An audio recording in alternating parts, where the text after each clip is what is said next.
Greetings, greetings, greetings, royal family. I am back. Welcome back. Happy Monday. It's the third of the month. Wake up, wake up, wake up. It's the third of the month. Happy May 3rd.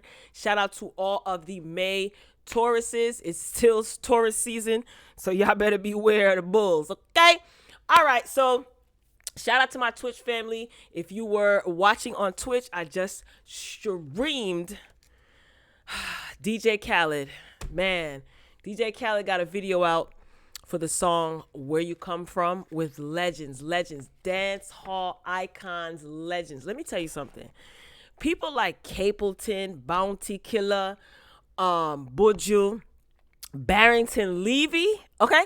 They're not getting on a song with just anybody, okay? So we got to give DJ Khaled props, all right? I know some of you think that he's a culture vulture, but those of us from the islands, us island folk, we have respect for Khaled because of the respect that he shows to the dancehall culture, especially the Jamaican culture in particular.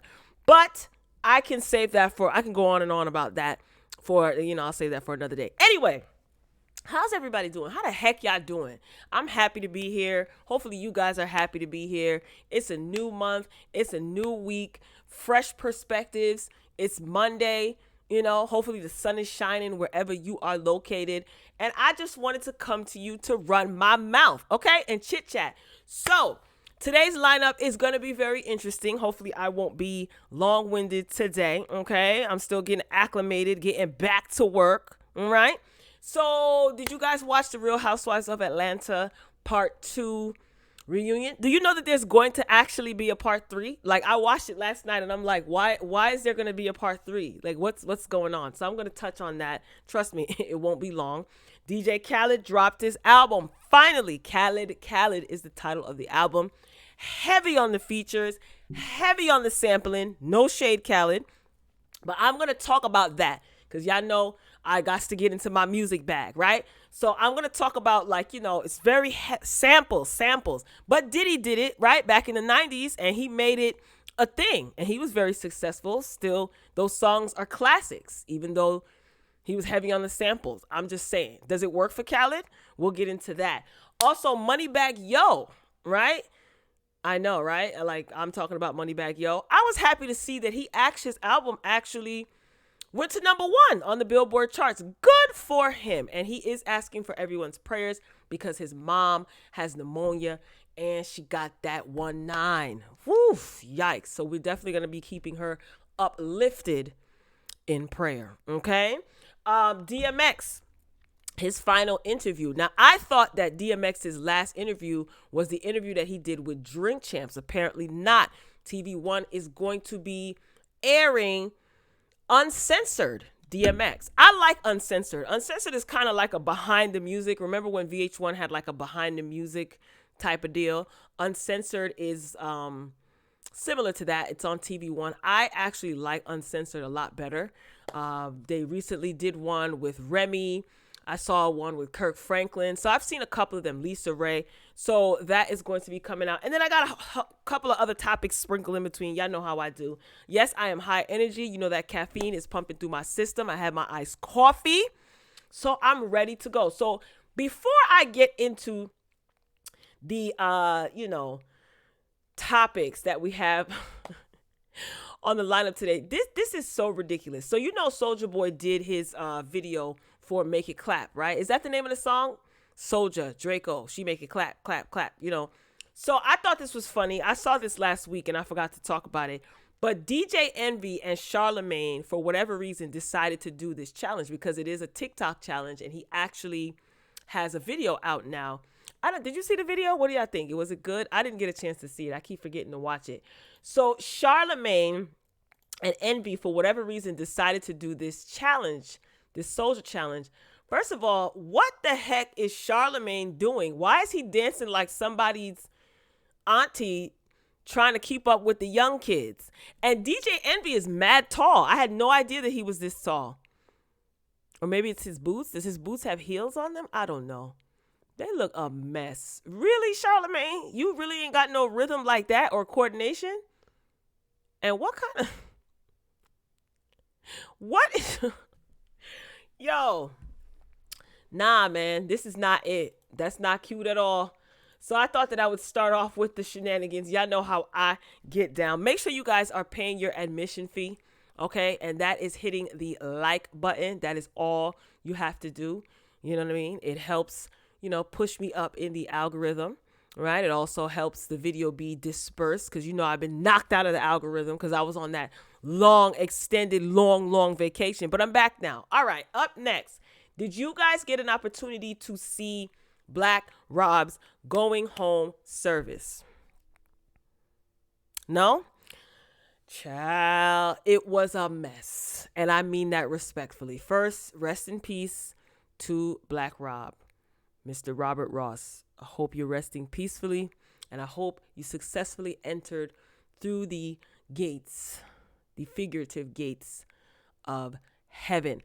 This homegoing service, in my opinion, it was a mess, okay? It was streamed on Revolt TV's YouTube channel. I found it very interesting when I posted this. I posted this 2 days ago. I found it very interesting that on Revolt's Instagram page, this flyer was not up, but it said that it was going to be streamed on Revolt. So I'm going to Revolt's Instagram page when this flyer first came out, and it was not on Revolt's Instagram page. Weird, right? Anyway, the stream was a mess. The stream was chipping in and out. It seems that it was cutting in and out. It kept freezing. I don't recall the name of the gentleman who was kind of like hosting or narrating in between pauses and stuff like that. It was very awkward. And I'm saying to myself, I'm wondering if they were delaying the stream intentionally in case somebody said something crazy. Well, listen to me. Some of the people that got up there, profanity in the church, who's doing what for who and who y'all giving praises to and y'all don't know, and N-word this and curse word that and bleepity bleep this in the church, y'all, in the church. And if you did not know where Black Rob was from by the end of this feud, then you weren't paying attention. The entire Jefferson Projects was in the building. It was said that Diddy was also there. I don't remember seeing him, and I was watching it. I screen recorded some of the feud, but it was just a lot. It was really just a lot. I just pointed out that I didn't really care for it. It was a whole lot of going on. So let me see what I can gather here. This is his daughter. This is Black Rob's daughter. She is his daughter, and she is mourning the loss of her father. But just take a listen to how she expressed herself. I'm not judging. I'm just making an observation.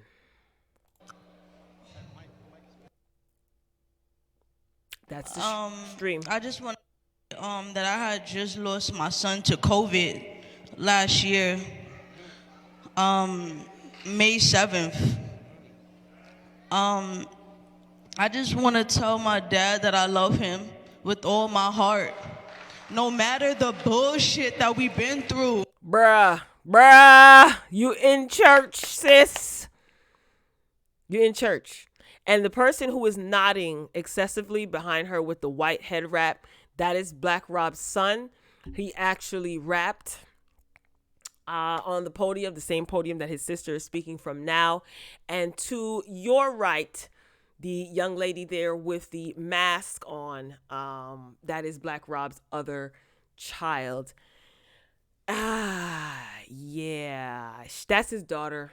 I don't know what the relationship was like prior to his passing, but she said no matter the BS. So apparently there must have been a little bit of static there. And I know it's probably hard for all of his children, especially if you didn't get a chance to reconcile prior to your parent passing. So she could get a pass because she is his daughter, but come on, she can get a pass. I'm just making an observation, like I said. So let's just listen to the rest. I will always love him. That's the stream. Mm-hmm.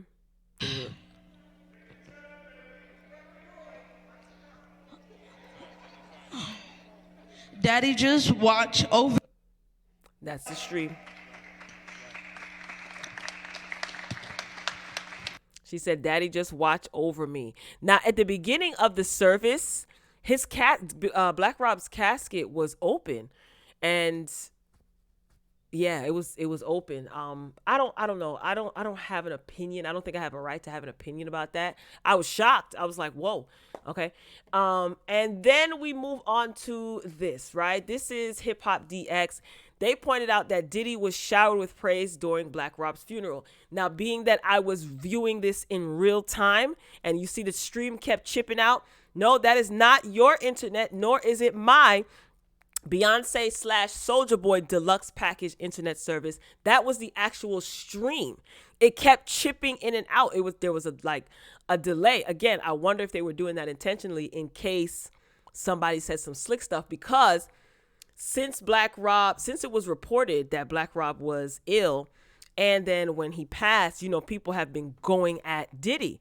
So maybe he thought, maybe they thought one of Black Rob's friends from the Jefferson Projects or, would have said something anyway. But this caption is correct. Diddy was receiving a lot of praise. I thought it was really awkward. It's reported that Diddy did pay for the homegoing service of Black Rob. It was just weird. It was just so weird. So Hip Hop DX has a little clip of this gentleman. I have the full clip. It's 6 minutes long. I don't know if y'all want to watch all of that, but I like to get the whole thing to give context. So let's see what Hip Hop DX has to post. Take a listen. He got him the best everything, the best hotels, anything he wanted. He been there from 0 day. All right, whenever the media, y'all, Puff always been there. So shame on y'all if y'all in there talking bad about him. He always helped Rob. Even when we didn't already, Rob been blew through the money. Like, Rob, how you went through all this money? I don't know, but call Puff. All right? Stop. Bring the beat back. Why? What? Is this a trend? Is this a trend to get on the microphone at someone's homegoing service and just be embarrassing? Do we need to know that? I just feel like, oh my God, everybody's definition of, quote, keeping it real, some people's definition of keeping it real is weird. Why do we need to know that Black Rob blew through money that Diddy gave him? And I don't believe this for one hot second. Who are you trying to convince? Now, the reason why I'm playing this, and I'm going to go back and play what I actually screen recorded to give it context, is because this man's tune changed in the middle of him giving his speech. It's weird. So let's finish this out, and then I'm going to go back to my clip that I have. We love y'all. We see y'all. For the real peoples that was there for him. And the freak up. Stand up. Stand up. Harv Pierre. Doctor. So he mentioned Harv Pierre, who came up to the podium and had some words to say. But yeah, let me go to my page and pull this up, because this guy was talking very different, put it that way, at the beginning of his speech. And again, it's 6 minutes long. I know, y'all. I know. Let me see if I could pull it up. Is this it? Here it is. I like context. All right, let me refresh this. As you're coming in, make sure you guys are hitting that like button. It's your admission fee. I greatly appreciate it, and welcome. Okay, let's get to work here. Okay, here we go. Reflections, okay? So let us hear from the family. Where the children? Where the children? Come on, babies. Come on, talk about daddy. Come on. Here we go. Hello? Now, mind you, pastor lady, or I don't know if this is the pastor of the church, but she was very patient. She was very polite. She was just saying that because of time, you know, we kind of have to move this along. She wanted the children to come up and speak. You already saw his daughter, one of his daughters talking. I already played that clip. But the children were supposed to come up and speak, or his son came up first, and then this man, who you're going to see now. Let's go. What's up, y'all? Let's talk about it, man. Let's talk about it, because I heard Here we go. Somebody else want to keep it real. See what you started, Swiss Beats? a lot in here tonight. And I swear I haven't seen. Hold up. That's the stream. Brother thing. It's not me. I heard a whole lot. And when that man was dying on that bed and sick for days, weeks, months, years, some of these people in there talking that talk, you wasn't even there for him. Shh, be quiet. Now, mind you, his kid, the preacher lady called, or the, you know, sister MC called the kids up, and you can see that the kids are walking past this man. He took the mic. See, this is about decency and order in the church. He telling everybody be quiet because none of y'all was there. But listen to how his tune changed. All right, I'm gonna try to stop interrupting. Go ahead. You want to hear the real Black Rob? All this other stuff, that's it. Nobody ain't saying nothing else. That's enough. Y'all thinking all the wrong people. All right, let's start thanking the real people. Let's thank his mother for sure for just having a badass child like Black Rob. All right, they came from 118th Street, 19th Street. They moved into projects. He was there with his grandmother, Mrs. Ross and Mr. Ross. Shout out to them. Let's thank all the right people. If you're going to talk about it, That's the stream, not me. Wish some of y'all would have made a phone call, would have talked to him, would have just called him. Check on him like you do your Instagram, your Facebook. He needed that. He freaking needed it. You understand what I'm saying? Where were you at then? Let's shout out to all the people back in Jefferson Projects that gave Rob something to eat, some damn clothes to put on, food on his back, even though that boy did a hell of a thing wrong to him. Let's go back to Robert Raw's days. If you want the truth, here we go. I probably don't have all that time, but I'm going to shut it down. It's enough of this already.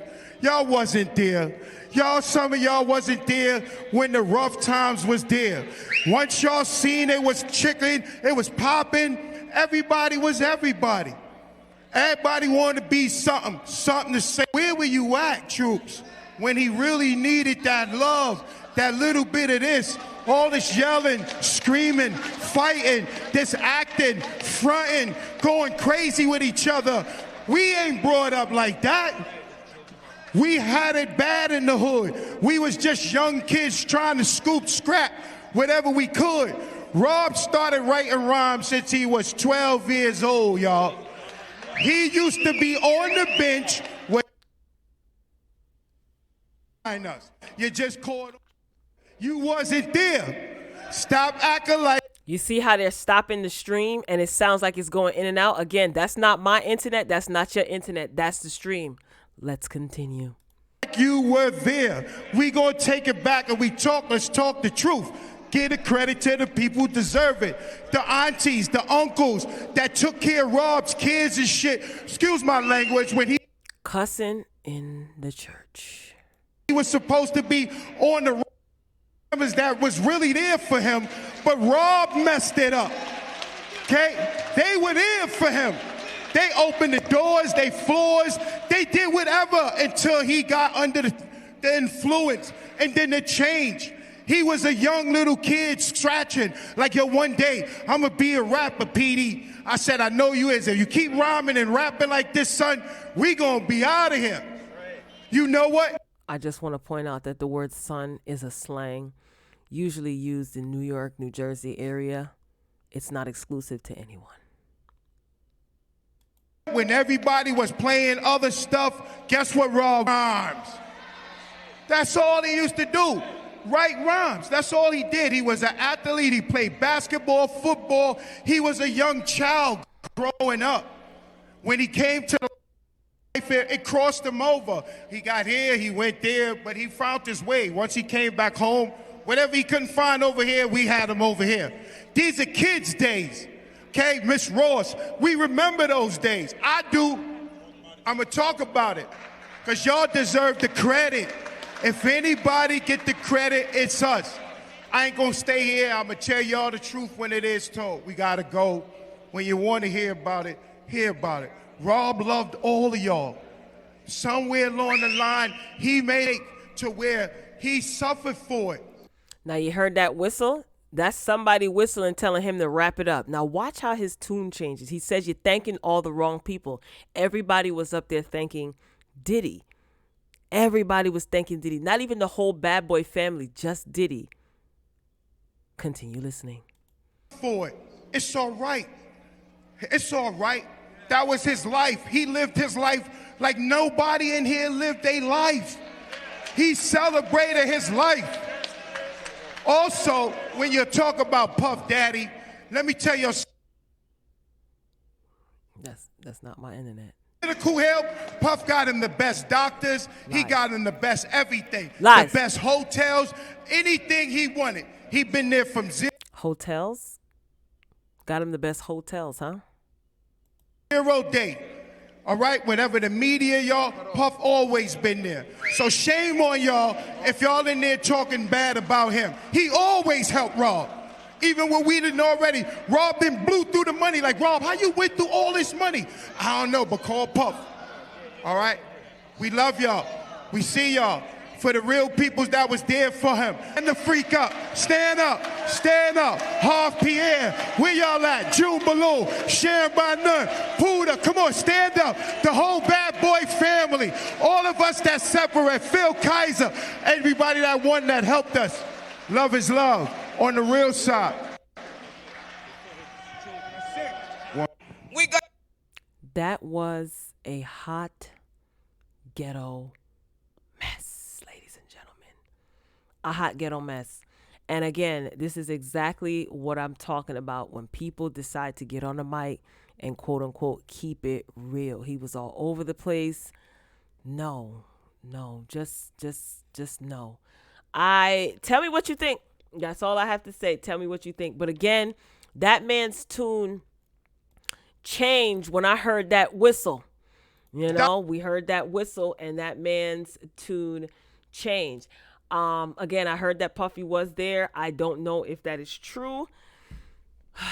Lord, can y'all let our loved ones rest in peace? Anyway, moving along. If you're just joining, welcome. Okay, this is according to Hip Hop DX. Remember him, DJ Quick? He demands Tupac and Kendrick Lamar credit while he was burning his death row royalty check. So DJ Quick has long been established as a West Coast hip-hop legend, but he clearly had some things to get off his chest regarding his legacy. During an IG live session on Thursday, April 28th, DJ Quick lit one of his Death Row Records royalty checks on fire for the camera as he bemoaned his lack of appreciation for his contribution to the culture. Let's take a look and listen at DJ Quick. Not so happy. I'm real offended by this death row check. Why? And this amount. As much work as I did for these sons of bitches, I just feel like the respect factor is just crazy. There is none. So, to show you what your money means to me, Mr. Death Row Records, all the Tupac shit I did, help with the Dog Pound Project.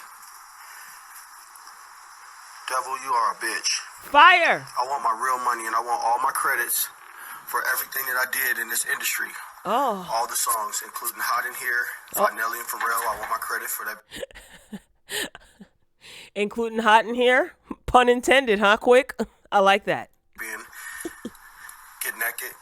I want my credit from Kendrick Lamar for, and there's no disrespect to Kendrick. I love you guys, TDE. You guys are awesome. Right. But the fact that y'all left my credit off of King Kunta was crazy. R. Kelly, Home Alone. That's 100% all of my drum sounds, my music, and me playing percussion on it. I want that too. All Eyes on Me. It's my credit. I want that. In the club, I helped with that. For those of you who have 20/20 vision and who are just as nosy as I am, can any of you make out the amount of this check. I'm having a hard time. Okay, I'm having a hard time. Drop it in the comments. Record. If I can't do it, it can't be done. 50 Cent. I want that record. Ooh. I want all my credits. I'm starting to get to a point to where I'm now impatient and I feel disrespected. I'm not going to be the underdog of this music industry anymore. I am to be respected as a king and a lord that I am, a god when it comes to production. I need all of my fucking credit. You're not burning fast enough for me, little check. You're not burning fast enough for me, little Death Row check. It's not paper. Death Row Records. It's not real paper. I took death chances being over there. I could have been killed at that record company. I need all of my fucking credit. Give me my shit while I'm alive. Give me my roses where I can smell them. Facts. Real talk. Burn, you bitch, you. Look at it, it won't burn. It's just so disrespectful.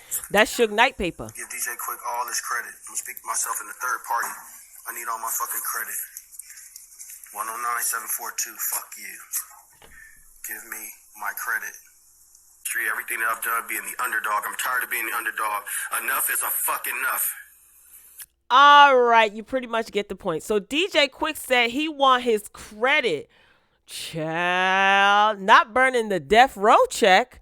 Now, when I saw this, I was like, he probably already deposited that check through his mobile banking. You know, you guys can take the picture of the front and back of the check. You sign it and you take a picture and it like deposits into your account.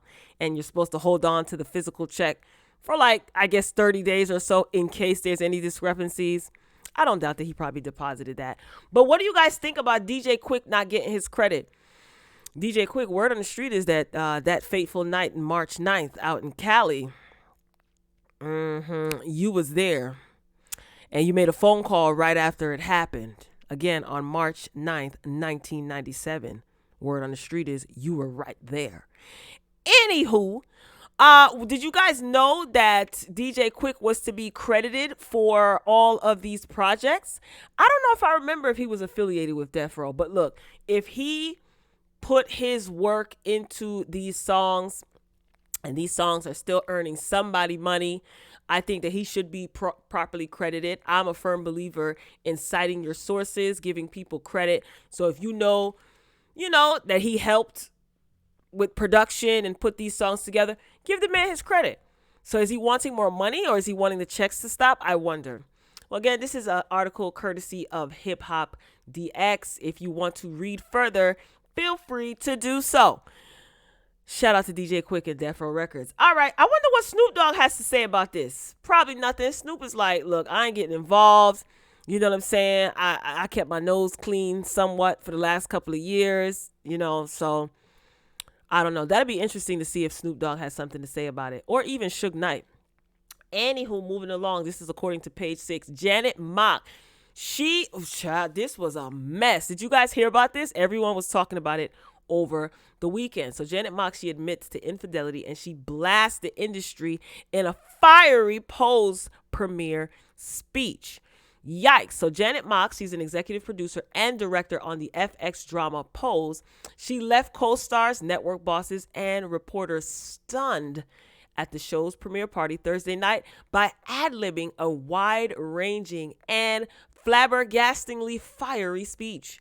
During the 15-minute speech, she complained about how much the network is paying her, demanded better treatment for the trans community, shouted, "Bleep Hollywood," revealed that she slept with someone in the show's crew. Lord have mercy. Asked Pose actor boyfriend not to leave her over the infidelity, decried the quality of the writing on the show, and had a brief conversation with co-creator and Hollywood mogul Ryan Murphy from the stage.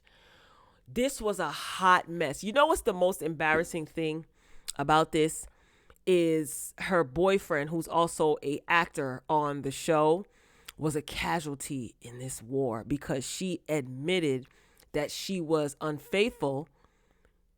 And it seemed like this was the first time that he had heard this. And she cheated on her boyfriend with some of the people on the crew of the show. Wow. That's the most crazy thing about this. Her saying F Hollywood and ranting from the stage. It happens. People get fed up and get tired. But dang, you had to embarrass your boyfriend and then begged him not to leave you? Early in her talk, Mach, 38, wondered aloud, why am I making $40,000 an episode, huh? I am angry, she said, demanding more money and perks equal to other TV executives. The room at Jazz at Lincoln Center fell completely silent as Mach shouted, bleep Hollywood. Does this make you uncomfortable? It should. It should make you bleep, shake in your mother bleep boots. Girl. Woo. Woo. This is speaking truth. This is what Pose is. See, again, what is it in this season where everyone is being aggressive, rude, tacky, inappropriate, and correlating that with keeping it real? What is wrong with everybody? Mach next complained, the article reads on, Mach next complained about the quality of the material from male writers on the show's first 2 episodes, then addressed Murphy saying that you brought girls in to help you. You brought girls in? She asked him. I did, Murphy replied. I wanted the girls to be there. But the speech took an even more personal turn when Mach demanded that boyfriend Angel Bismarck Curiel stand up right now.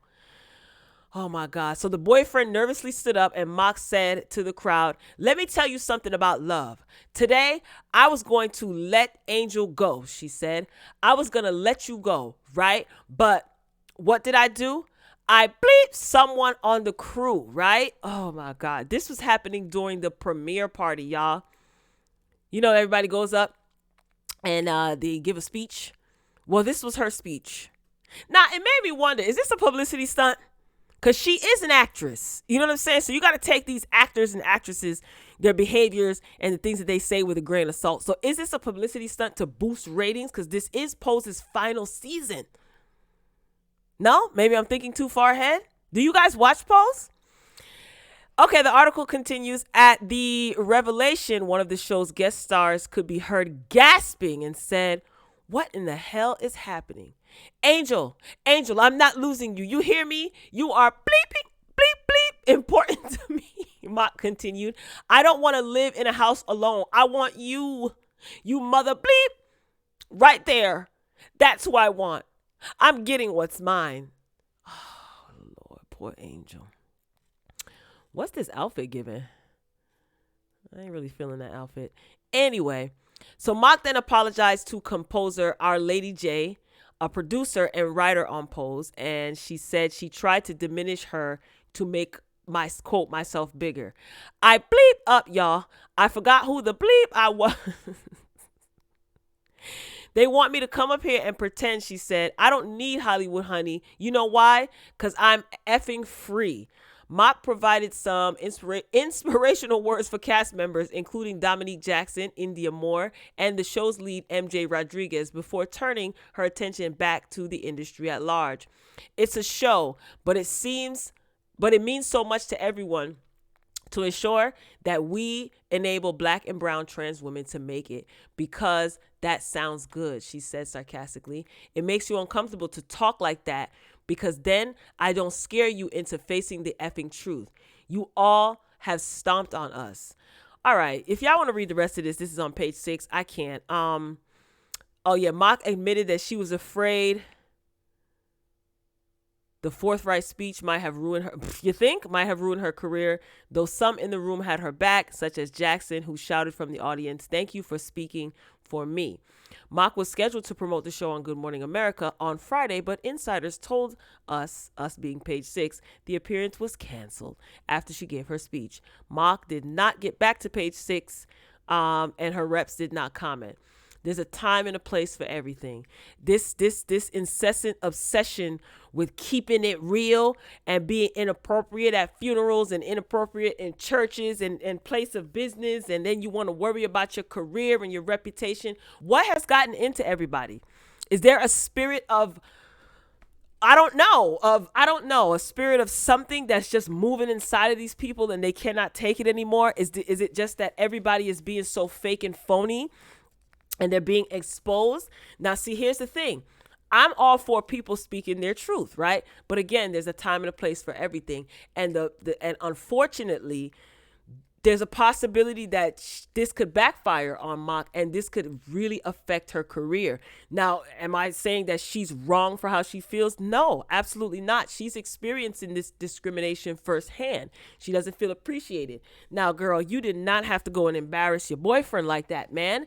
I understand that you were being honest and you were keeping it real, but he ended up being a casualty of war, and he's embarrassed. So if he does decide to leave you, that's something that the pill that you're just going to have to swallow. But again, you're putting yourself in jeopardy. You know what I'm saying? Your interview with Good Morning America got canceled. Granted, a lot of people, trans women, people, African American, Hispanic, just women, period.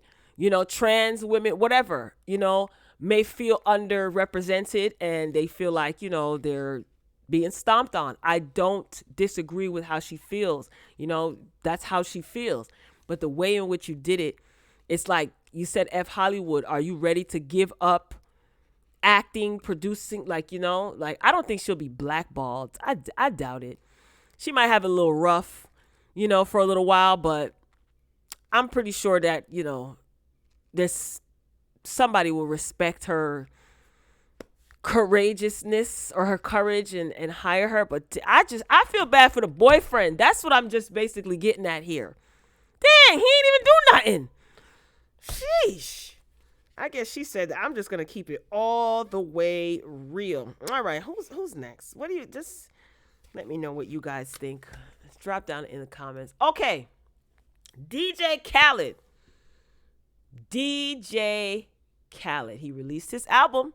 Okay, this shows an update, 101% done, because Cardi B's song Big Paper was added at the last minute to the album. So Cardi sent back her verse in time for the premiere of the album. And DJ Khaled displayed how excited he was all weekend long on his social media. I am not mad at it at all.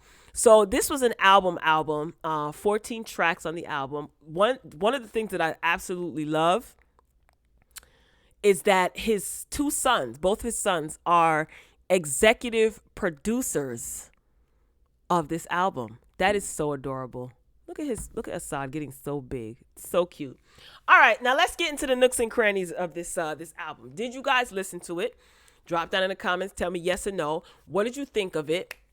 I think what I saw a lot of people saying was that I guess once they got over the initial excitement, overall, some people, it was kind of 50-50 from what I saw, because I checked a couple of different media outlets. Some people were saying that it wasn't great. They had some very colorful words for expressing that it wasn't good.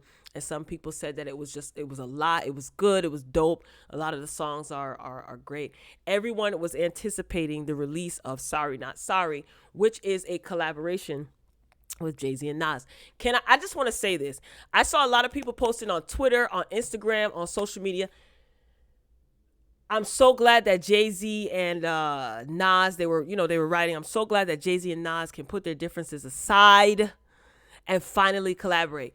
Newsflash, this is not the first, second, or third time. Is it the third time? No, it's not the first, second. I think this is the fourth song that they have together. This is not the first time they're collaborating. One of my favorite songs, Jay-Z and Nas, Black Republicans. It's on Nas's album, Hip Hop Is Dead. I still listen to that album to this day, Hip Hop Is Dead. This is not the first or second time that they've collaborated together. Y'all don't know, beep. Some of y'all don't know nothing. So, newsflash. That I saw that a lot on posts. And I'm like, yo, what is going on with everybody? Why is everybody so clueless? This is not the first time that they collab, not even the second time. Anyway, what did you think about the bars? It gave me very much, I'm in a different tax bracket than most of my listeners now. Very elitist, you know what I'm saying? And I was here for it. They looked great. They were in their Tom Ford and, dressed in their bow ties. They looked amazing. They did a good job, but it was kind of like a lazy but good type of vibe. No, am I making sense? Like, they know they're the GOATs. You know what I'm saying? They know that they're good at their craft. So they're just doing it for fun now at this point, and still doing it. Beyonce gave us a hey, that's it, that's all. Okay, I gotta get back to tending to these kids. Beyonce said that's all the budget would allow is a hey, okay? And I'm not mad. I am not mad at it. At least Beyonce gave us something, right? Okay, so that's all cute. Little Baby, the baby was on there. You know, you got a Justin Bieber. Again, you got Lil Durk. You got Jeremiah. I thought that was a good collaboration with Lil Wayne and Jeremiah. Bryson Tiller was on there. The song with Post Malone, I Did It, with Megan Thee Stallion. Megan Thee Stallion wasn't bad. I was expecting popping, twerking, licking, slurping, but no. Megan Thee Stallion was talking a little bit of her bleep, if you know what I'm saying. Talking about, you know, how she bodies bars and all this type of stuff. Not barbs, bars. Like, you know, she's doing her thing and she's the rap chick. I don't think DJ Khaled wanted any of that twerking, popping. It wouldn't have gone with the, you know, the vibe of the whole album. But Meg was not bad. You know who I would have liked to see on the album, hear on the album? Chris Brown. I would have liked to hear a Chris Brown song on the album. DJ Khaled is currently shooting music video after music video after music video for a lot of these songs. I did not see on his Instagram where he was shooting a music video for Big Paper. And I'm going to get into Big Paper. I'm going to get into that song and Where You Come From. Again, if you were watching on Twitch, I did play the video in the beginning of the stream, Where You Come From. But okay, so let's talk about the heavy sampling. Okay, now, I'm not against sampling. Okay, I grew up in, you know, I was young in the bad boy era. So, you know, when Diddy was sampling songs, it worked for him. He made it work. And that's one thing I will give him. Musically, you can't deny his craft. Now, as far as a businessman and personal, I don't know. That's a whole nother can of worms. But we're just sticking straight to the music here. And you can't deny that. He made it work. Okay? He did sample a lot of classics, you know, Jay-Z and Nas's song Sorry Not Sorry. You hear the sample of Song Cry in there, which is not, it wasn't bad. You know, some people were complaining about, oh, that's Song Cry. Why are you sampling this beat? I mean, why not? You know? Why not? And then you have Jay-Z in the song. You got Nas, you know, grown man stuff. I don't know. I didn't see anything wrong with that. What else was sampled? Oh, Biggie. Y'all know that's my favorite rapper. I caught that when I was listening. I'm like, wait a minute. Is that Long Kiss Goodnight? Do I hear? Remember that song on Life After Death? Oh, okay. He sampled Shine. Well, here's the thing. In the song Where You Come From, you can hear Barrington Levy singing. The guy with the baseball cap, with the black shirt. Oh, that's Barrington Levy, right? He is a Jamaican reggae icon, right? Jamaican artist. He did 2 songs with Shine, Bad Boys and I can't remember the other song, the slow kind of song. I don't know how this would be a sample if Barrington Levy is singing the hook on his own song. Like a lot of people were saying that, oh, he sampled Shine's song. No, the guy who originally sings the song, Barrington Levy, is in the video Where You Come From. So is that considered a sample? I don't know. When it comes to music, I can get real deep. I know. Who else? Heart of the City. There was a sample of Heart of the City. You know, that's a Kanye West produced song. You know, Kanye is another one of my favorites. We Song Cry, which is also a sample. A lot of these songs, these rappers are samples of samples of samples, right? Who else? I'm trying to think. Oh, the song with Justin Timberlake. I wrote this down and I forgot to write down the other ones. The song with Justin Timberlake. He samples Mary J. Blige and what's his name? Ghostface Killer's song, All That I Got Is You, and that is a sample as well. So from the Jackson 5, I can't remember the name of the song. So I heard a lot of samples, right? You know, he did what's his name? Beanie Siegel's What's the name of that song? Feel It in the Air. I can't remember the name of the girl who sang the hook in that song. So he sampled that as well. That's the song with Bryson Tiller and Meek Mill. What did you guys think of Meek Mill? I don't know how I feel about her on that song. Let me know what you think. Anyway, so my favorite is Where You Come From. And that song, let me tell y'all something about DJ Khaled. DJ Khaled is well respected in the Caribbean culture, specifically in the Jamaican culture, because he has respect for Rastafarianism because of the principles line up with his, I think he's Muslim. Yeah, Muslim principles. It's just, he's not faking it, okay? DJ Khaled, he grew up in Miami. And he also used to run with a lot of the DJs in New York. And he used to be at sound clashes in Jamaica from the time he was young. You know what I mean? So he's just not this guy that just came out of nowhere with some money and nah. He paid his dues. You understand what I'm saying? And if you look at some old sound clashes, if you know what they are, you look at some old sound clashes from when he was in Jamaica and in other countries overseas, he knows his stuff. He's been doing this for a while. So it's kind of like he has so much respect for the Jamaican culture. He got Capleton on a song. Capleton don't be doing no features with nobody. Like, he ain't doing features with people. He got Buju on a song. You know him and Buju is cool. He got Bounty Killer on a song. He got Barrington Levy on a song. Like, DJ Khaled goes to Jamaica, he gets respect because he's always shown respect for the culture and he knows the music. So a lot of people think that he's a culture vulture. You may say so, but us Jamaican people, we know, especially us who we're privy to the whole, the reggae scene, the dance hall scene, the sound clash, we know. So much respect to DJ Khaled. He's always been very delicate with our culture, with the Jamaican culture, with Jamaican music, with reggae legends, and I respect him for that. So this being the last song on the album, and he got these heavy Capleton ain't those are legends. Those are our legends, our Caribbean legends, our Jamaican legends.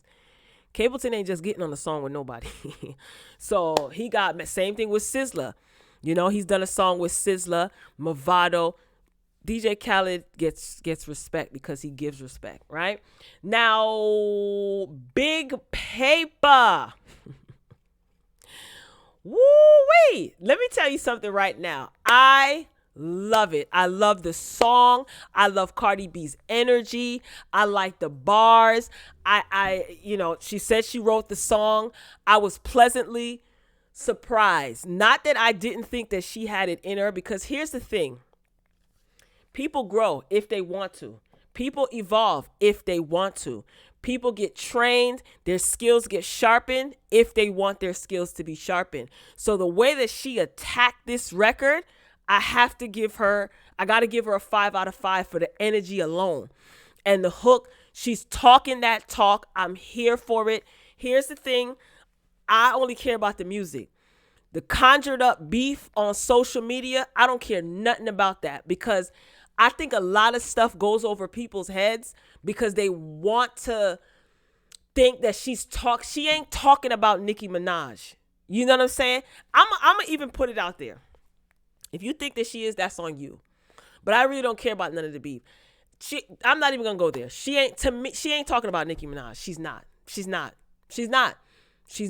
And if you listen to what she's saying, I don't know how you could think that she's talking about Nicki Minaj. I think that people just fall into that whole pitting the two of them against each other. And then, people who are fans of one individual are not fans of the other and vice versa. She's not talking about Nicki Minaj. I could even go far out on a limb and say that she is talking to somebody who came after her. She could be. But she ain't talking about Nicki Minaj. So if you want to keep that up, that's on you. Like I said, I don't care about none of that beef. That stuff is profitable to these record companies and these people who are putting money up to market these artists. So that stuff, I don't care about that. I care about the music. She attacked the record. I'm going to give her a 5 out of 5. The energy was high. I think it may, if I see top 5 on the Billboard charts. I do. I see top 5 with this song. And she is the only one, if I'm not mistaken, her and Justin Timberlake are the only ones that had, oh no, and Drake too, had songs by themselves. Like, you know, all the other songs had like more than one person. So I'm here for it. And yes, Cardi B, yes, I approve. I approve. So I know a lot of people are like, oh, her bars are whack. That's corny. That's fine. You like who you like. It is what it is, right? Like, you like who you like. I don't care. Like, I'm just giving my opinion. It's not that deep. This is a still shot from Sorry Not Sorry video of Nasir looking so fine. So fine. This is Nas and Jay-Z. I like the aesthetic of the video. It was very cute. You know, cigars and bow ties. Like I said, Tom Ford, you know, rich black men. I'm here for it. I am here for it. And I loved every minute of the video. Again, they've earned their stripes, Nas and Jay-Z. They could pretty much rap about whatever the heck they want to rap about. This is a little snippet from Where You Come From video. That's Capleton. You got Bounty Killer. You got DJ Khaled. You got Buju. You know, look at Khaled showing respect to Jamaica.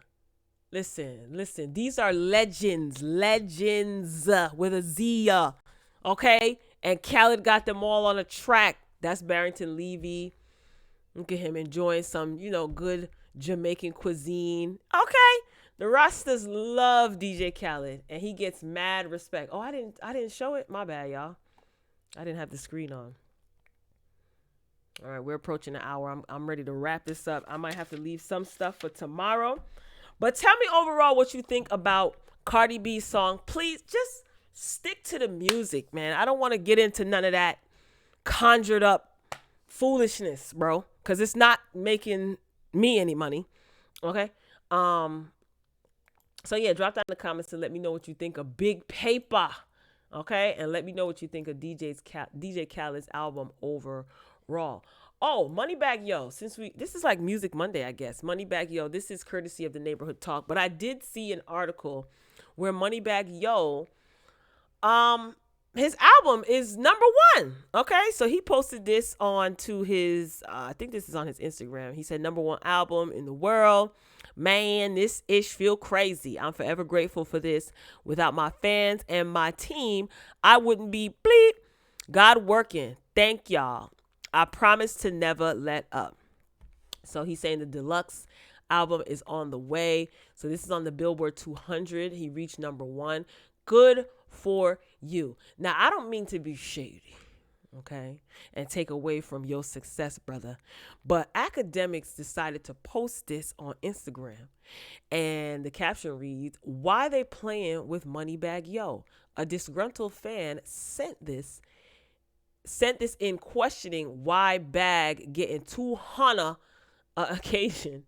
Anybody with more details, tell me. Now, this seems to be a concert.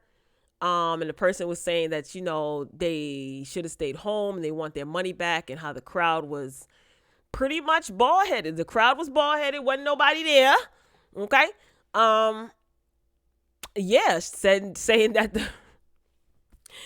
that this concert was dry AF. Now, if you notice, Moneybagg Yo commented and said, "I had 4 other shows that same day. Do you think I give a bleep?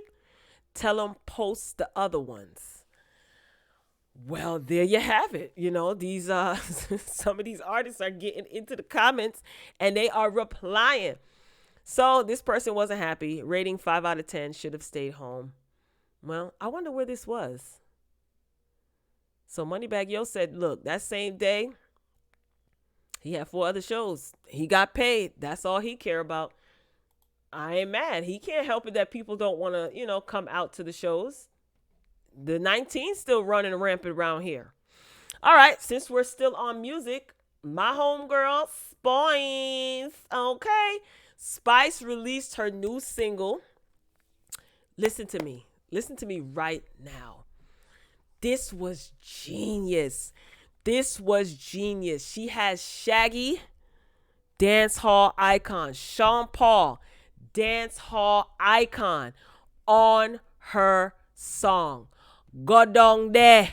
That's the name of the song. Of course, you know I cannot play the audio. Spice made a major chess move, putting Shaggy and Sean Paul on as features on her song.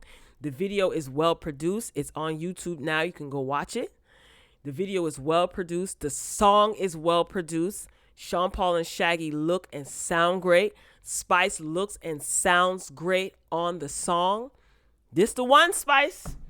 This the one right here. Most Jamaican artists or most dancehall artists want to kind of cross over. Shaggy has crossed over. Sean Paul has crossed over. And you know, you want to break into the mainstream. You don't just want to be in the dancehall category per se. You know what I'm saying? You kind of want to cross over. So I don't know. This might be the one, Spice. You got Shaggy on there. This was a good look to feature them. And she also had her release party, which I thought was very cute. She had her single release party in Atlanta because she resides in Atlanta. So this was her theme, like kind of like an Egyptian goddess.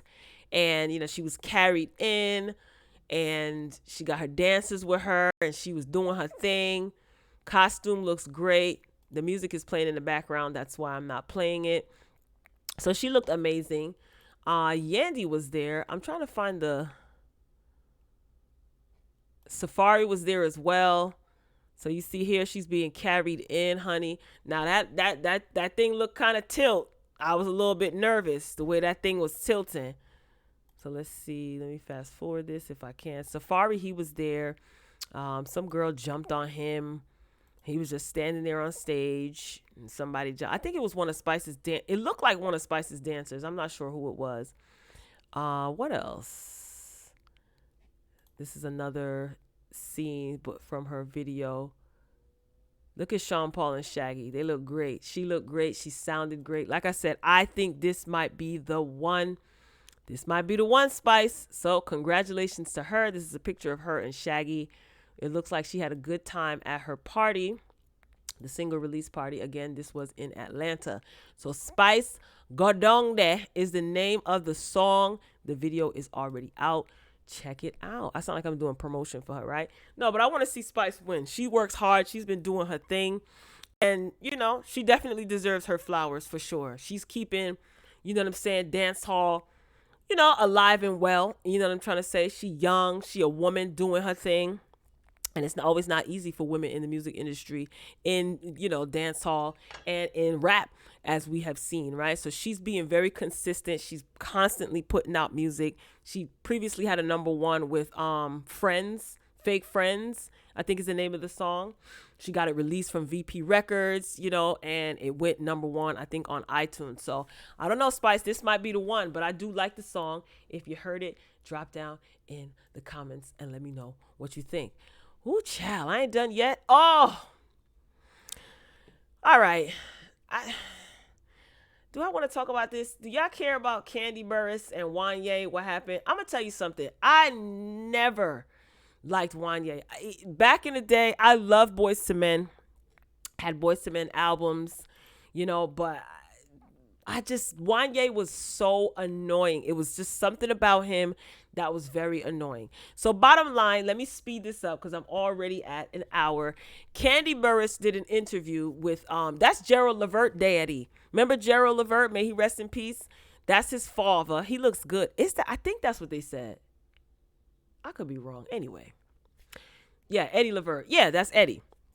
Anyway, he was doing an interview and he asked, you know, what was the worst experience you ever had with anybody? And she just laughed. She said Boyz II Men. And even Uncle Eddie Levert said, was it their attitude? And Candy started laughing, yada, yada. So she said that she was disrespected.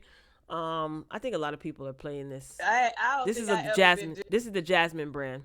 disrespected like that before in the studio. So Candy says she was disrespected in the studio, yada yada. But at the end of the day, that was a long time ago.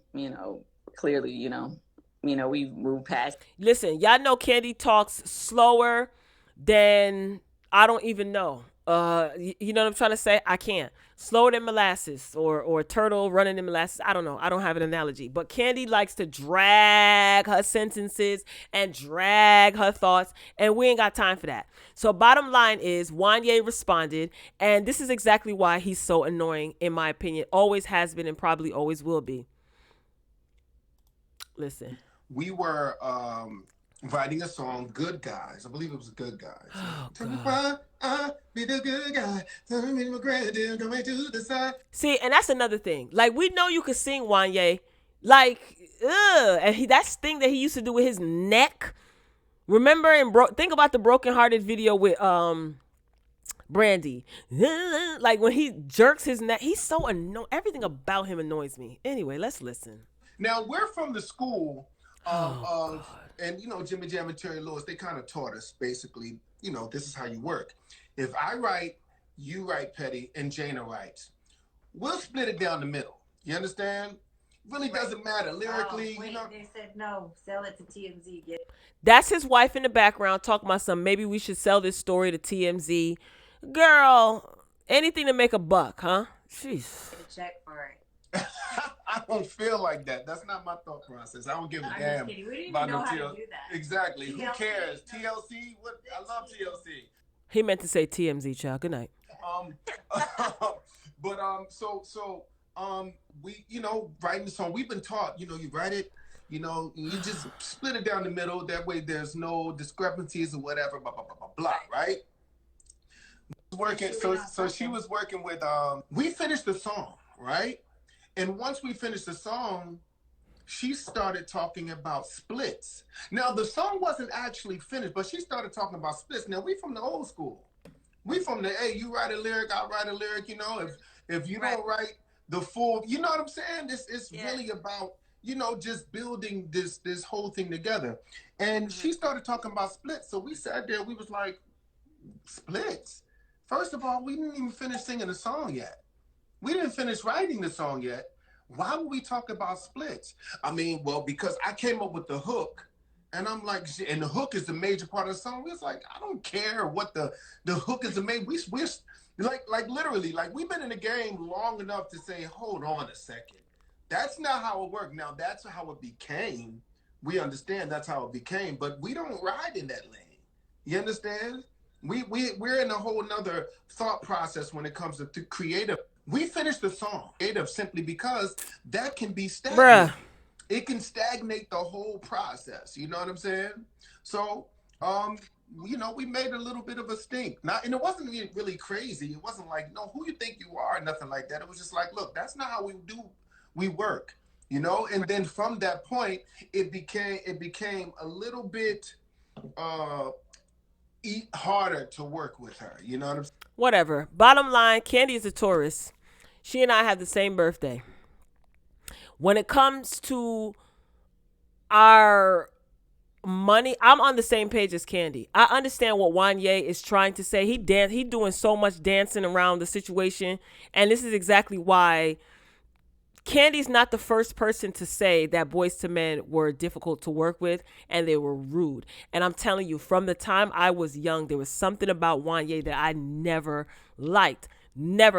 Anyway, I understand how you used to do it, but this is why things like this need to be established, possibly prior to laying down any tracks or anybody getting on the mic and doing a 1 2 1 2, right? And I feel like because Candy is a woman, he decided to they thought that maybe they could kind of bully her because it was just her.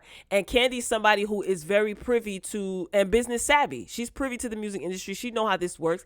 And then he also made a shady comment like, oh, she's not even making music anymore. She's doing something on reality TV, trying to diminish her as a artist or as a businesswoman. First of all, The last thing that she was involved in, wasn't it Ed Sheeran? Is that I'm in Love with the Shape of You? She actually got writing credits because they sample Scrubs, or the melody was the same as Scrubs, and he won a Grammy for that song. So Wanye, I'm going to need you to comment all the way down, because what she's doing now doesn't have anything to do with you.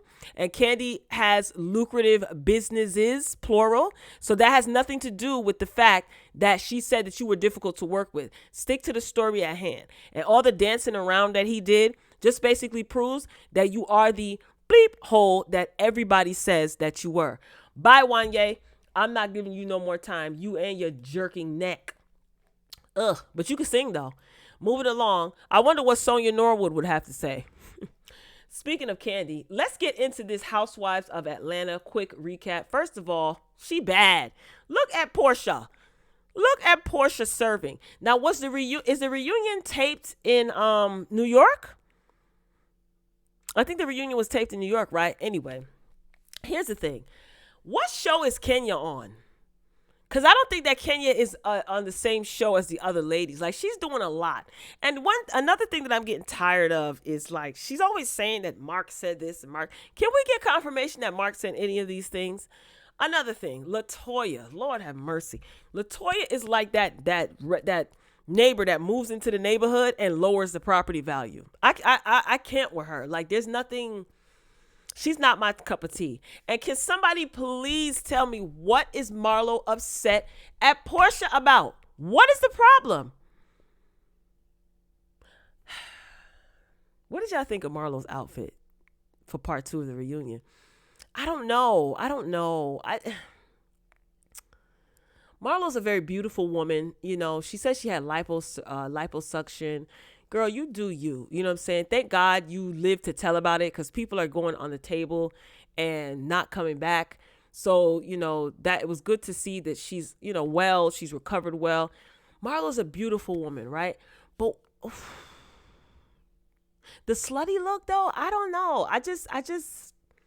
Marlo, I thought you were classier than that. You know, I thought your presentation would be a lot more classier than that. But I guess she wanted to show off her lipo. I'm not mad, child. She admitted to it. But yeah, who else? Kandi. Do you think that Kenya has some sort of secret for Kandi? Like, she knows her business or something like that? Aren't Todd and Mark cool? So does Kenya know something? Because I see the way that Kandi allows Kenya to get smart with her, but that's not going to last long. I'm telling you, because when Kandi is done and ready to read Kenya, Kenya's going to be embarrassed and she's going to be crying. But again, you know, the whole bachelorette party, oh God, it's just, why is Marlo mad at Portia? Portia's level of unbothered is hilarious. So I guess everybody was harassing Nene. Trying to find out what Nene thinks and tagging Nene and stuff. And Nene posted this on her Twitter. Nene said, y'all killing me with all the comments, gifts, and DMs right now. I can't help y'all.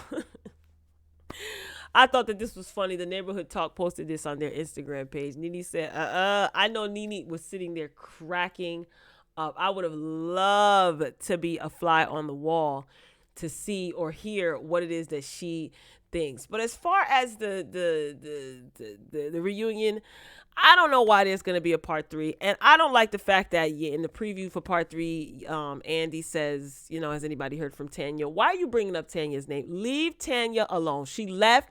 Good riddance. Goodbye. That's all I have to say about the reunion. I really don't care. It's just boring. All right. Up next. So remember the gentleman, Jungle, right, that got up at DMX's funeral and wanted to share his story?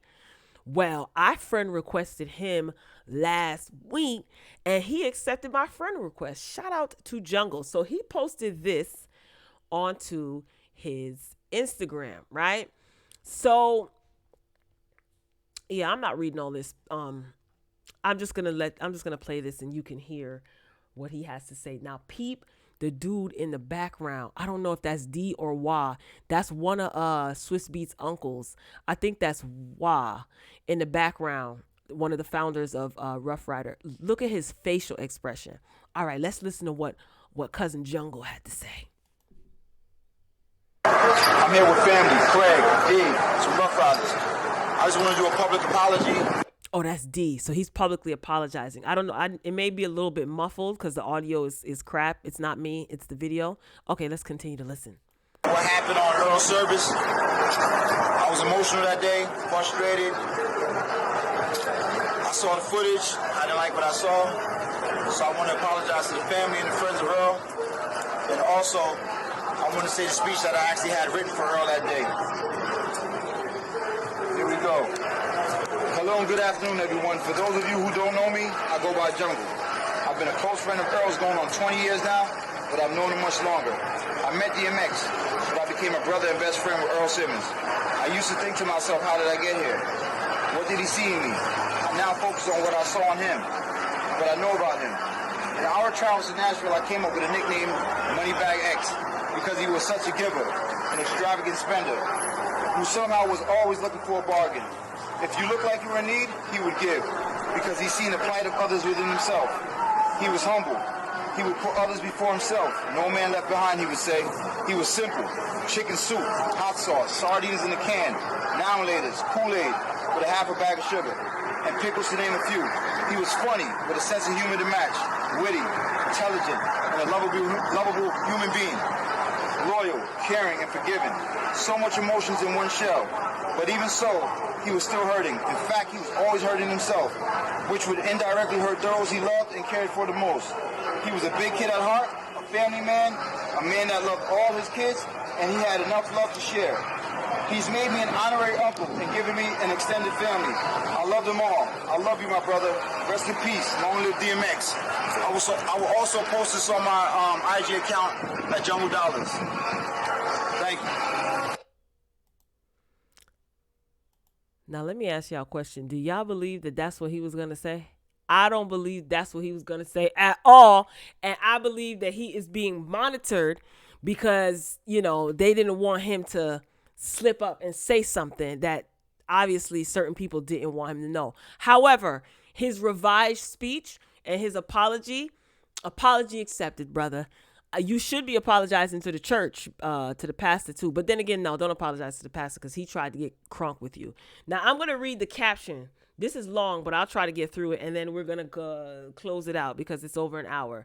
So, 5/1, the passing, or May 1st, the truth, May 1st. I guess he typed this on May 1st. The passing of Earl, and I say Earl because X still lives in the minds and hearts of everyone. It has affected me more than I acknowledged it would. I couldn't fantasize, if I wanted to, the amount of attention and support I would receive from the time of his hospitalization on up until his funeral and beyond. From thrice fans, family, and friends. My reclusive nature. Oh, reclusive nature. Okay, I'm here for it. My reclusive nature can't manage being the focal point of attention, but I'm here. Now, see, I like this. And I would like to thank everyone and give my appreciation for their support. I finally gotten around to watching the edited versions of footage from that day, 4/25, and I didn't like what I saw and how I felt. I had to carry myself just because I noticed I wasn't going to be able to say my portion to a person who made me his best friend, brother, and family. Our relationship was not for business or employment.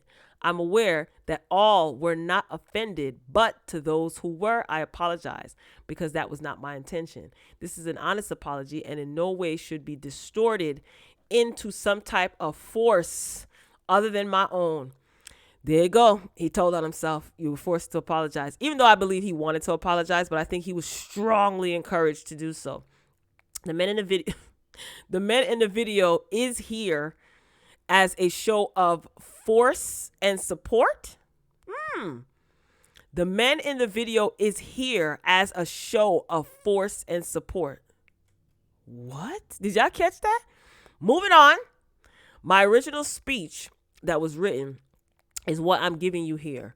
What took place that day was a spirit that forced me to get up and speak. What was said by me was me in an emotional, frustrated, and angry state, trying to do a eulogy in a hostile moment. Yes, very true. You're acknowledging that. So my improvised story would never be brought home. Exactly. With that said, at some point, my story that wasn't meant to be heard will be heard because only I can tell it. And even so, I've already been written into his. Even in my sadness, I know he's been freed in death, and I now realize, so have I. I am now left, to protect and be loyal to myself. Now let me get back to crushing these candies. What? Now this is good. I'm going to tell you why. Because DMX was a man of forgiveness, and he would forgive you. And he was always vocal about that, and he wasn't shy about asking for forgiveness. So even if Jungle was strongly advised to do this, I think that this was the right thing to do. And him knowing DMX as well as he says he knows him, he knows that DMX would have wanted him to do the right thing. Like, all right, yo, just smooth. It don't matter. You know what I'm saying? Like, yeah, you rock with him and you probably seen a whole bunch of phony stuff, but just to keep the peace, and I find it very interesting that those men are there with him. That's crazy. Yeah, it just makes it the energy just makes it seem like they like, yo, you better make this right, because he probably knows stuff, and he probably was going to say some things that were not in favor of the people who were standing on that stage at DMX's funeral, trying to make it seem as though they were riding for him until his very last day. So I don't know. I do think he did the right thing, and hopefully he'll be at peace with everything. I'm pretty sure that there's some things that he wanted to say that he might not be able to get to say to the public, but I think you should just let it rest, Jungle. You know why? Because you're going to walk around with such a tormented spirit, and that's exactly why, like he pointed out in this caption, that's exactly why when he got on stage, nothing was coming together. It was just all over the place because his emotions were high. And I totally understand, you lost your friend, so no one can tell you how to grieve, how to feel. At the same token, though, if you want to get a message across, you really have to be in a state of peace. And this was beautifully written. Whether he wrote it, I'm pretty sure he shares the sentiments if he didn't write it. But I appreciate and I respect him for this. So shout out to Jungle, and may DMX continue to rest in peace. And our last topic and slide for today.